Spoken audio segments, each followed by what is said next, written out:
सिंह जी, ये 3 तस्वीरें हमने आपको दिखा दी अलग अलग बॉर्डर से। मुझे ये बताइए कि अगर किसान दिल्ली की तरफ कूच कर रहे हैं, सरकार की तरफ से प्रयास होंगे उनसे बात करने के लिए, कौन जाएगा उन्हें समझाने के लिए? देखिए मीनाक्षी, थोड़े दिन पहले किसान लोगों के जितने हमारे किसान हैं इनकी यूनियन दिल्ली आई थी, उनसे बातचीत हुई भी थी और उसमें एग्रीकल्चर मंत्री और रेलवे मंत्री दोनों, तोमर साहब और पीयूष जी दोनों बैठे थे, बातचीत भी हुई। असल में क्या है कि वहां पर एक गलतफहमी है, उसको ठीक करते समय लग रहा है, मानते हैं इसमें दिक्कत आ रही है कि जैसे कि मंडियां बंद कर दी जाएंगी या एमएसपी हटा दिया जाएगा। सच ये है कि कहीं भी ये नहीं कहा गया कि मंडी बंद की जाएगी। अभी मैं आज पढ़ रहा था, हरियाणा के अंदर भी इस सीजन के अंदर कुछ मंडियां ऐड की गई हैं।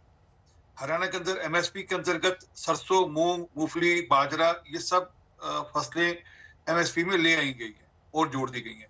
तो और एमएसपी आप भी समझिए तब तक नहीं बंद होती, बिल्कुल कभी हो नहीं सकती, क्योंकि जो पीडीएस सिस्टम है देश का, वो पीडीएस सिस्टम तो एमएसपी पे आधारित है।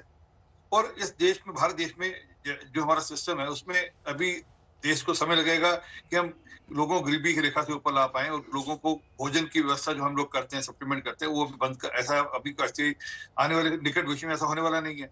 तो जब पीडीएस बंद नहीं होगा तो एमएसपी कैसे बंद होगा? किसी कीमत पे बंद नहीं होगा। अभी एक गलतफहमी है, एक एक लोगों को मन में डर बिठा दिया गया। मैं भी किसी किसान को सुन रहा था, वो किसी और चैनल पे, आपके किसी और चैनल पे सुन रहा था कि हमारी जमीन ले ली जाएगी। वो लिखा गया भी जमीन पे कुछ नहीं होगा, जमीन का कोई मामला नहीं। सिर्फ आपने, अगर आपको लगता है कि आपने मंडी के बाहर अगर आपने फसल बेचनी तो आप बेच सकते हैं, नहीं मन करे मत बेचिए, उसका जमीन के साथ कोई वास्ता नहीं है। परंतु वो एक ऐसी अफवाह या ऐसी गलतफहमी है तो है, उसमें समय लग रहा है, हमें पता समय लग रहा है और हम कोशिश कर रहे हैं लगातार आरपी कि सिंह जी, किसानों तक जो मैसेज जाए। तस्वीर जमीन पर दिखाई देती है, जब किसान रेलवे ट्रैक्स पर भी बैठे रहे, 2200 करोड़ रुपए का नुकसान हुआ है रेलवे को, 2200 करोड़ रुपए का। और पंजाब में भी जिस तरह से रेल ट्रेन रोकी गई, उसकी वजह से जो वहां पर इंडस्ट्रियल हब को नुकसान हुआ, वो भी कोरोना काल में, वो दूसरी तरफ। और अभी भी जो किसान यहां पहुंच रहे हैं, देखिए ट्रक के ट्रक गुजर रहे हैं, 4 महीने का सामान लेकर साथ चल रहे हैं कि 4 महीने से पहले उठेंगे नहीं। तो ये कोशिश तो समझाने की, बात करने की पहले होनी चाहिए ना। इसमें तो सरकार विफल दिखाई दे रही है।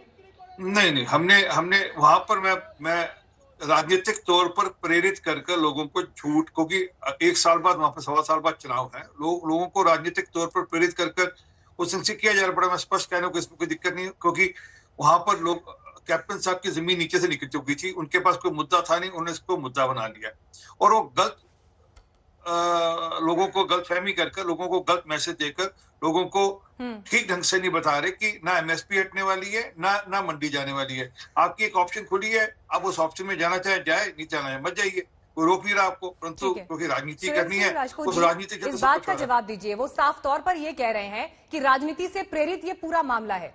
क्यों प्रदर्शन सिर्फ पंजाब के किसान ही कर रहे हैं, देश के बाकी हिस्सों में प्रदर्शन की तस्वीर नहीं दिखाई देती, शिकायत नहीं दिखाई देती?